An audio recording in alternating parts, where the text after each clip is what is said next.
To day 3 of the SportsMax Ultimate One-Day International 11 discussions, we have shortlisted 12 of the most outstanding batsmen to ever play the 50-over version of the game. And today, our panel of experts will be faced with the difficult task of cutting the list to 6 as they try to narrow to 3 for batting positions 3 to 5. The Indians Rohit Sharma and Sachin Tendulkar were voted in as openers by both the panel and zone team on Thursday. But remember, if they don't agree, then your votes at www.sportsmax.tv/ultimate become even more important. You have a 40% say, even more than the panel, whose decision counts for 30% and also 30% for the zone team. George and Lance are eager to get this discussion going. Lance is leading this opening segment. GD, a tough one here. I don't think, based on what happened in the previous days with the top of the batting order for the ODIs, it was that difficult. There was an agreement in views from both the panelists and the zone team who the openers should have been. So I'm anticipating that these positions 3 to 5 will be tougher than the opening spots. The thing is this, what I've concluded from all of these discussions that we've had from the Test 11 to this ODI 11 is this: you have to be kind to the panel of experts and kind to your zone colleagues, because it's not as if you are speaking any great fact to differentiate and distill among the men that you're selecting from. Because what's the difference between a man who averages 33 and a man who averages 35? Don't tell me 2, because it's nothing. Yeah. So it's not as if you're saying this man. It's who you like. It's who you like for the role. It's whose temperament you favor. It's whose approach you favor.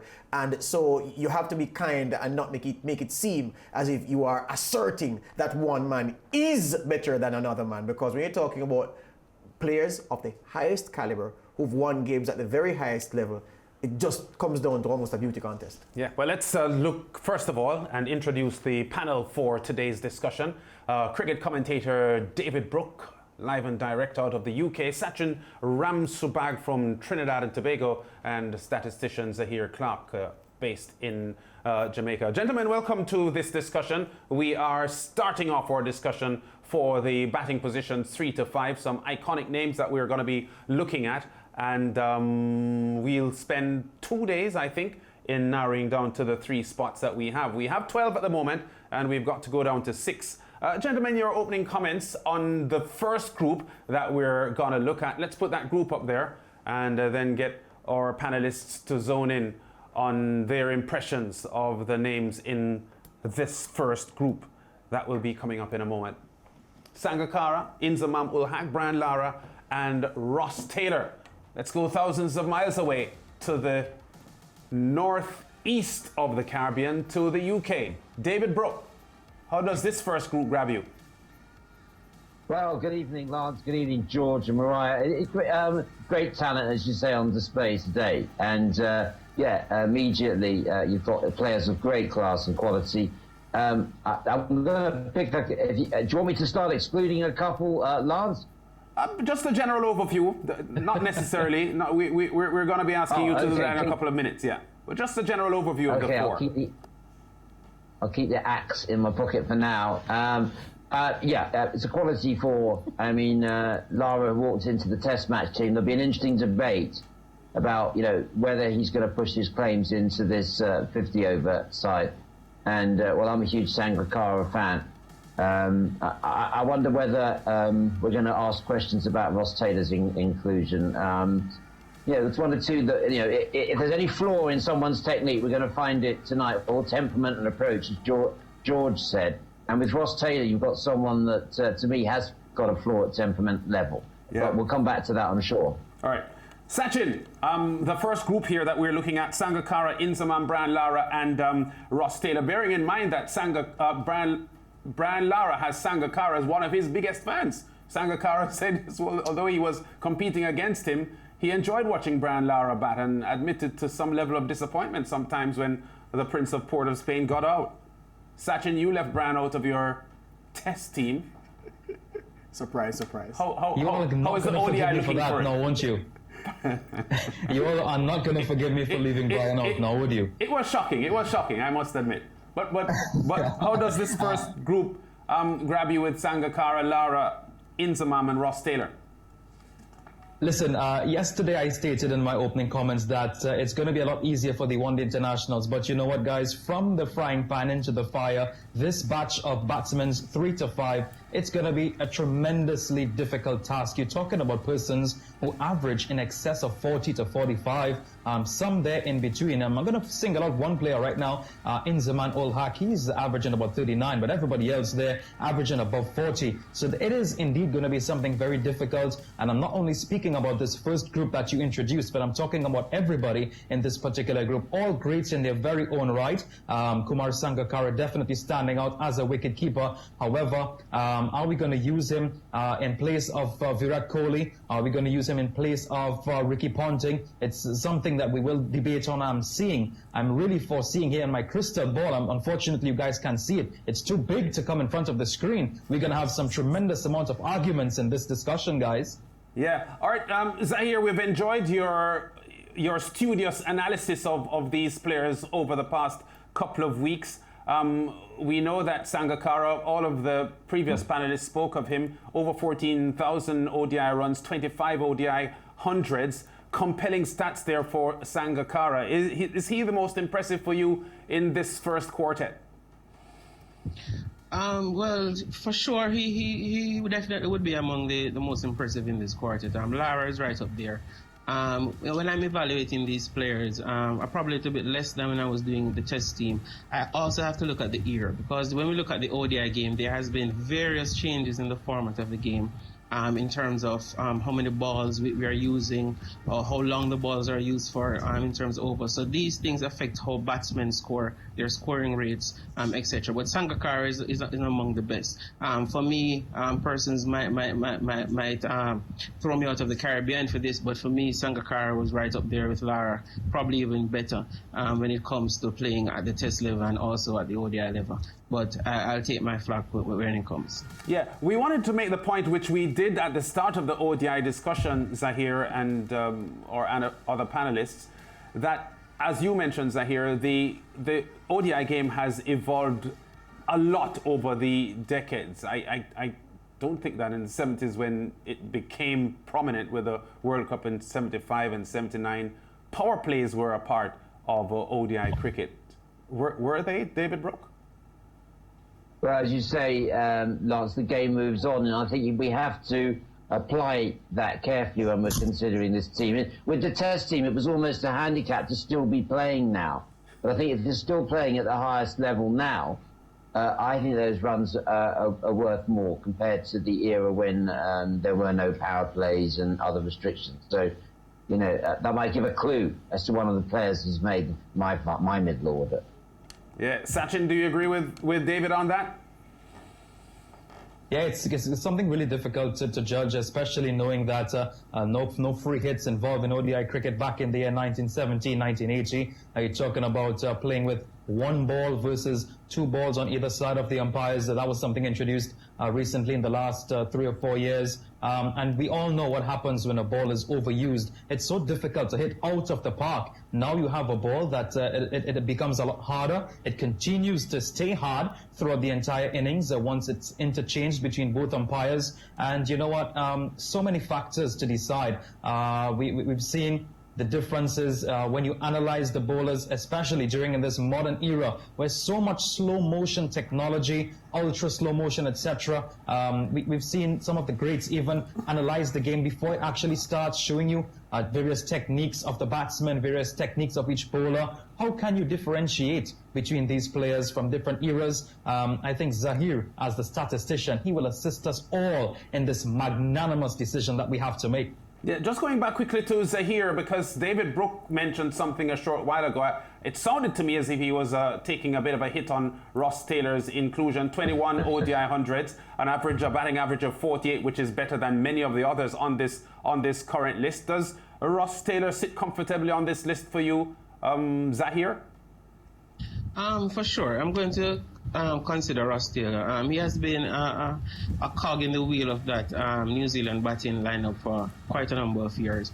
And if you look at his production for that New Zealand team, he ranks among the top 6, top 8 players that we have on this list. In terms of his hundreds, if you look at scores of 50 plus, etc., he's right up there. And if you look at that batting average and that strike rate, he's right there on par with his peers in this era. Yeah, so good opening comments there from our panelists, George and Mariah, and we're looking forward to get deeper into this in the segment after the break. Definitely, and I have to agree with David, when he talks about Ross's temperament, that is something that would play a big part when I have to cut him. If it's one thing, George and Lance, I actually don't envy any of the panelists. You know why? Because we get to make our picks behind the scenes and we don't have to justify. For them, they have a tough decision. So we take a short break, and when we come back, we cut from 12 to 6.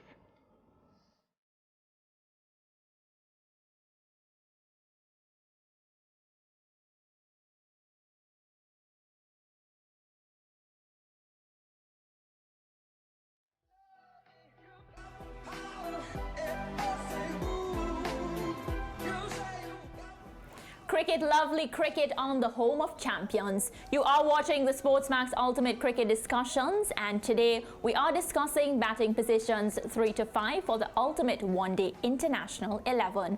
The voting breakdown we have here: batsmen 3 to 5, the online voters are loving Virat Kohli. He has 21.78% of the votes.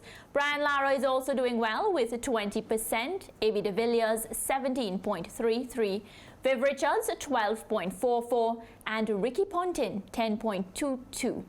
For the openers, also the voters are starting to side with the zone team and panel regarding the openers. Sachin Tendulkar, who was third yesterday, now leads with 24.67%, ahead of Rohit Sharma 22%. Chris Gale, who was first yesterday, has slipped to third with 16.65%. Lance and George, take it away, because clearly we have a lot of impact on these online viewers. Yes, At yes, least indeed. this time. Yeah, we're influencing their thoughts, and that's the idea, to have the discussion here, to let someone who had an idea perhaps change their mind. But even more than changing their mind, we want them to vote, and they voted in their hundreds in the SportsMax Ultimate Test 11, and they're already voting in large numbers for this ODI 11. We're ready with Group 2, gentlemen. So we looked at Group 1 just now, the first group of 4. Let's look at the second group of 4, because we have the punter, the man from Tasmania, Ricky Ponting, along with MS Dhoni, who once went to get a haircut in India. Bad move. There was a riot outside. The police had to extricate him from the crush of his fans. Michael Bevan, arc finisher, and then the man. They say he was the only man in the history of county cricket who roughed up Curtly Ambrose, caning him back in those days, the bow-legged Aravinda de Silva. Gentlemen, I'm starting with you, David. Keep your Saracen blade sheathed, David. The time will come when you will wield it with impunity. For now, talk to me about this second batch of 4. Well, I'm still getting lost in your metaphors there, George. Okay, so in this group, I think one name stands out for me, and not that I'm keeping the axe hidden, but you said great finishers, and Michael Bevan, has got to be seriously considered by the panel tonight, not just for the stats, which are great, but also for the manner in which he ruthlessly executed run chases over and over again for a period of a decade. There's no one that you wouldn't want, there's no one opposition want to see. You don't want to see Michael Bevan coming out, because no matter what the situation is of the game, he's going to give you a chance of winning it, and that's a name that shines out for me in this ODI format. Horses for courses, and he's a horse for my course. If the course is Ascot, he's the jockey. Absolutely so. There you go. He is AP Tony McCoy or Richard Johnson. There you go. Sachin, we have a tremendous group of 4. Aravinda de Silva, Sri Lankan superstar, a man who lit up the 1996 World Cup where Sri Lanka beat Australia, and a man who did so much beyond that tournament. We have Ricky Ponta Ponting, and I always tell Lance this because Ricky Ponting is a favorite batsman of Lance. The thing I remember about Ponting all the while is that when he's on song, the commentators always say he has such fast hands. He is a joy when he's in free flow, either the Test arena or the ODI arena. And of course, we have MS Dhoni, veteran. He knows it inside out. He can do anything on a cricket field. What make you of this second batch of 4? Yeah, I think a great batch yet again. As I said before, everybody great cricketers in their very own way. And I want to agree with David. Bevan, absolutely brilliant finisher. He's known for his fitness as well, taking quick singles where other players would not take a single. You can be assured that Bevan will take that single as well. He's a fantastic player, working the ball in the gaps. Apart from his pinch hitting capabilities, he's known for chasing, run chasing as well. And as that stat suggests, he remained not out in 67 of his many 196 ODI innings. That's something really spectacular. I mean, his average is pretty awesome as well. Additionally, I want to say something right now about MS Dhoni. Yes, he may be the greatest finisher of the modern day in ODI cricket, a very astute captain as well. However, I don't see him in batting 3 to 5.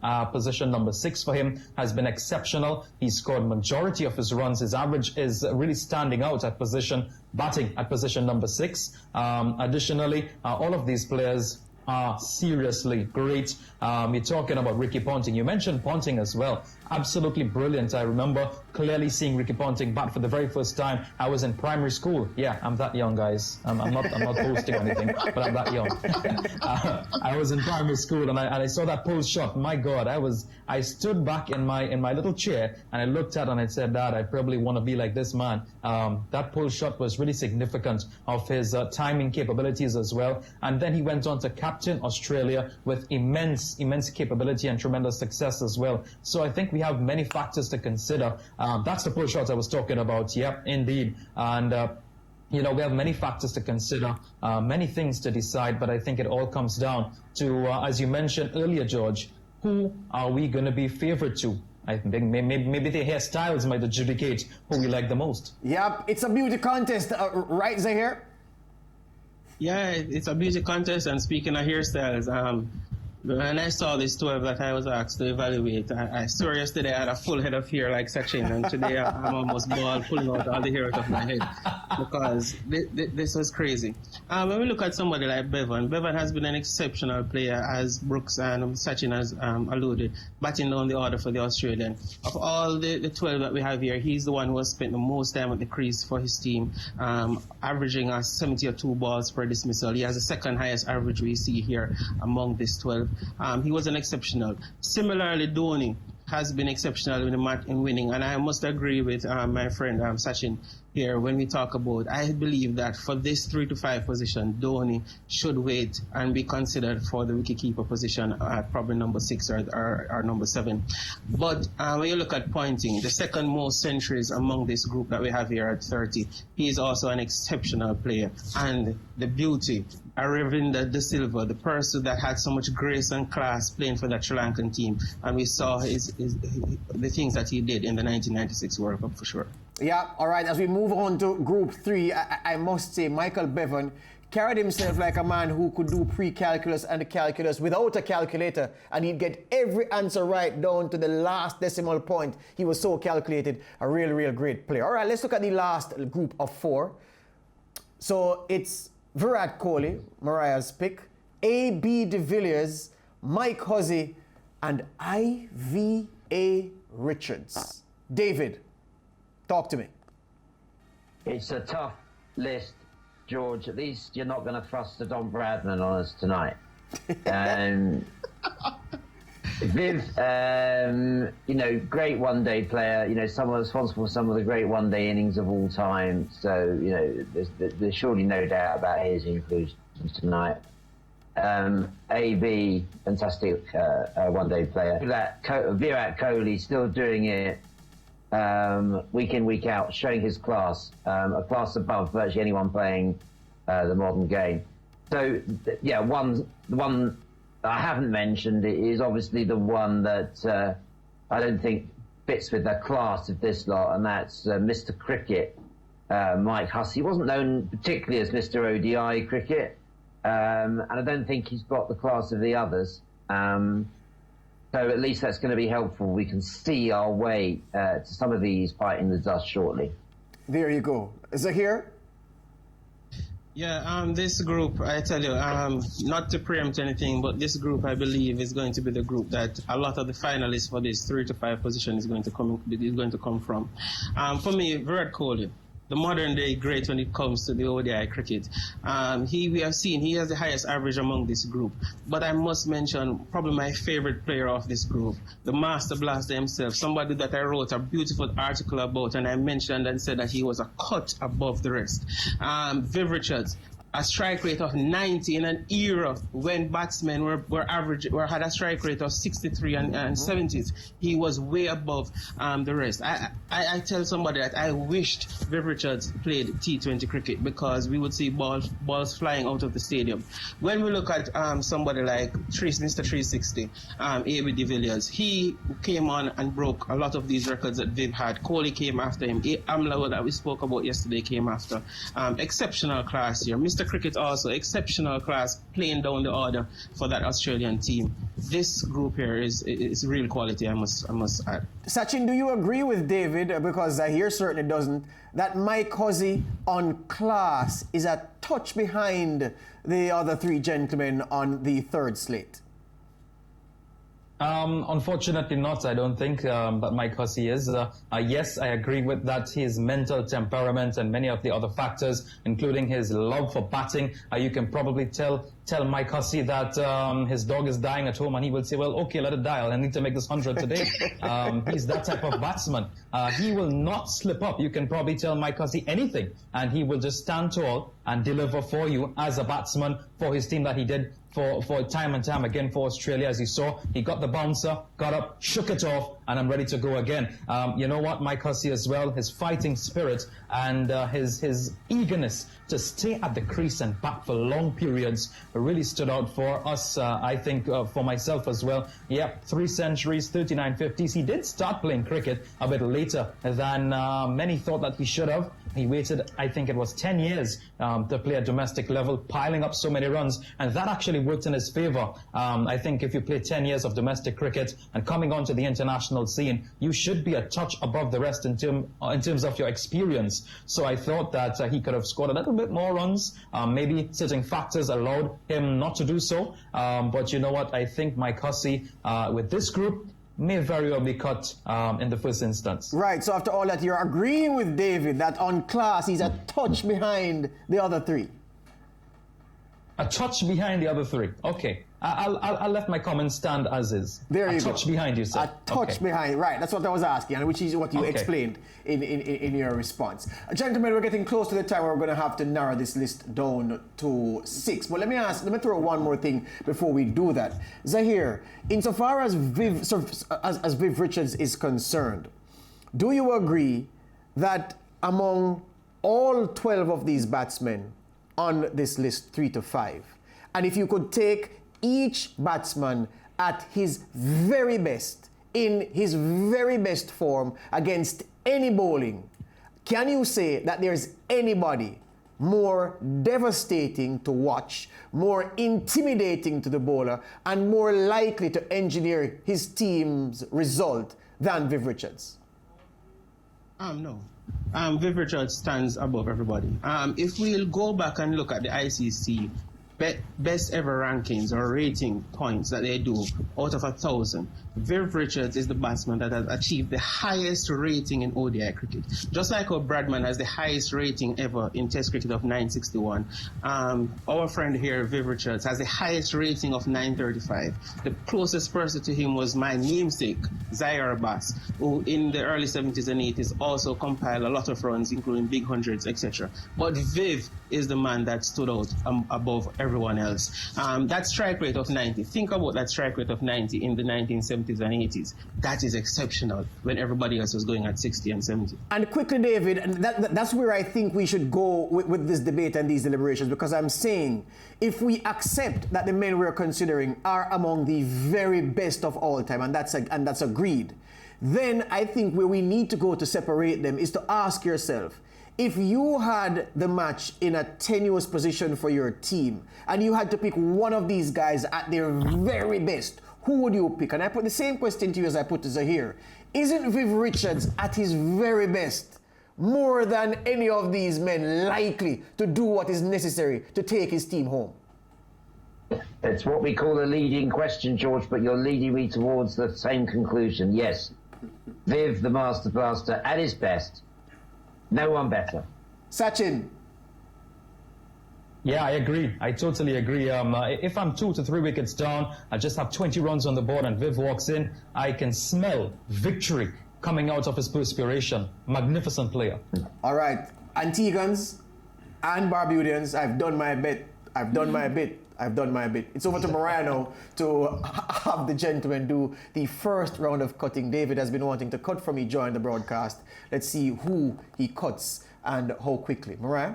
And before we do that, I can't help but just point out the fact that, I feel like y'all are picking an Indian team. And I'm not saying this to sway the vote, because just now one of y'all mentioned that we may pick MS Dhoni for the wicketkeeper. And I've been trying to tell you all that with Adam Gilchrist, we get a 2-for-1. So I have an issue with that. We have 2 Indian openers. We're talking about Virat, and now we're going to pick Dhoni.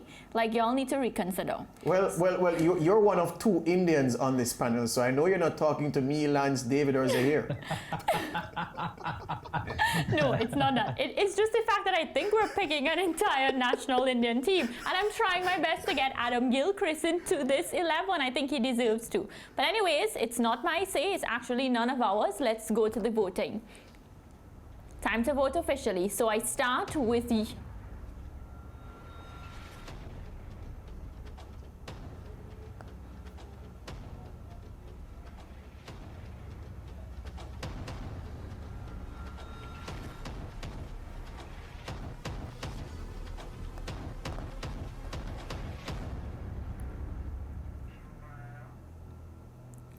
Well, gentlemen, it's time to vote officially. I start with you, Zahir.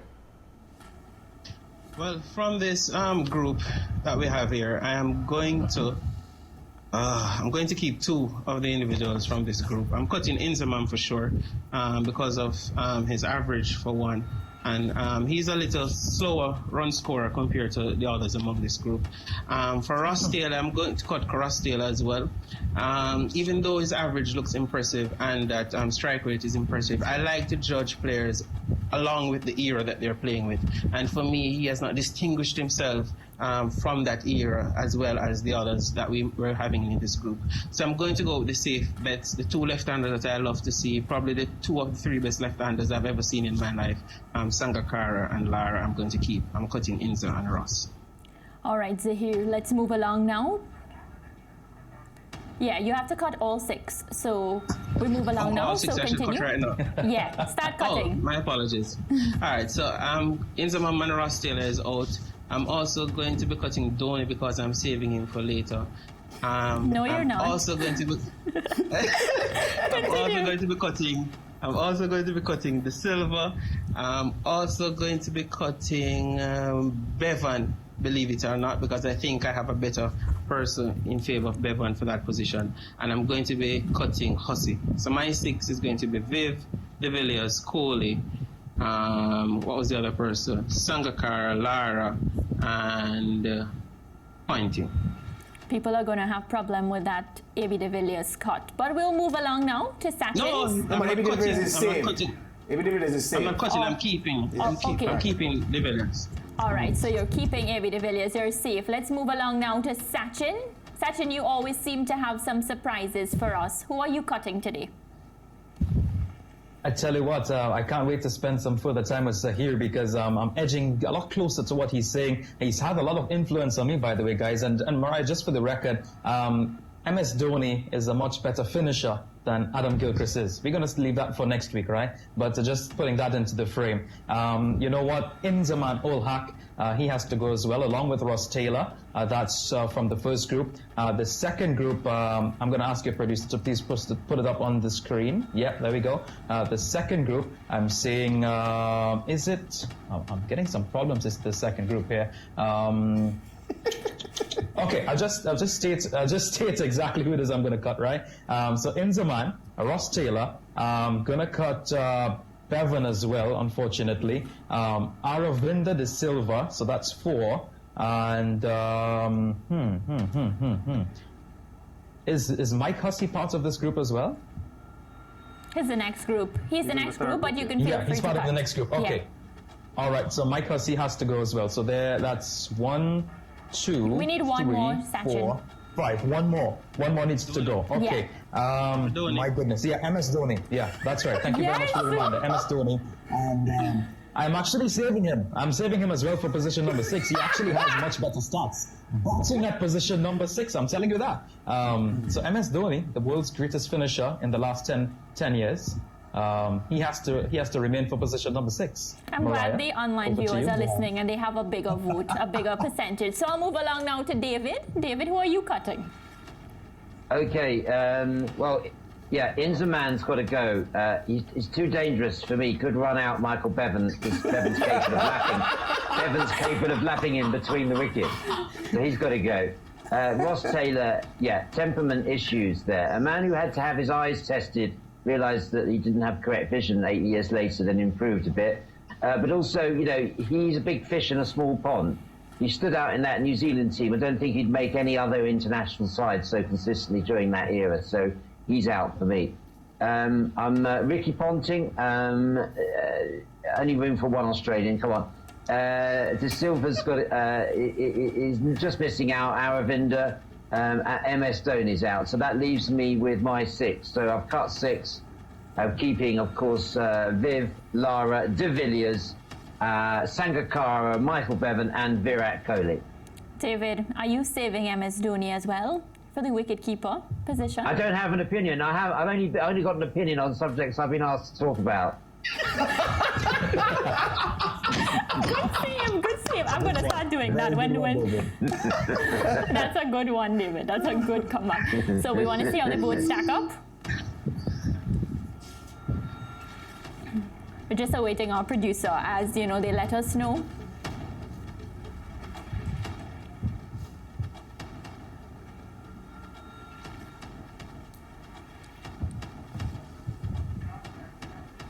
So we see Olhak, he gets the go away, the cut from the panelists as well as Ross Taylor, he has to go.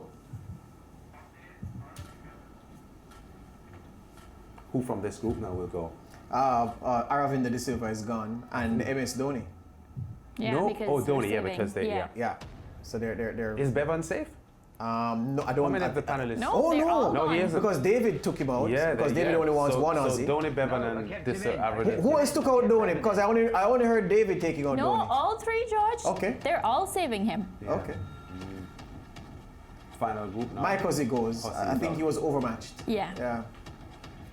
And yeah. That's it. Yeah, that's it. So 2 from the first group, 3 from the second group, and 1 from the third group. Yeah. So that's a 6 there. So Yeah. we now have the 6 remaining for Monday's discussion. Absolutely so. All right, so that's how we end today's discussion, our Ultimate One Day International 11 discussions. Continue to vote at www.sportsmax.tv/ultimate by selecting your team. You have until June 5th, so please get involved. I'll see you on Monday when we will be selecting the final 3 for batting positions 3 to 5. Thank you, gentlemen. Thank you.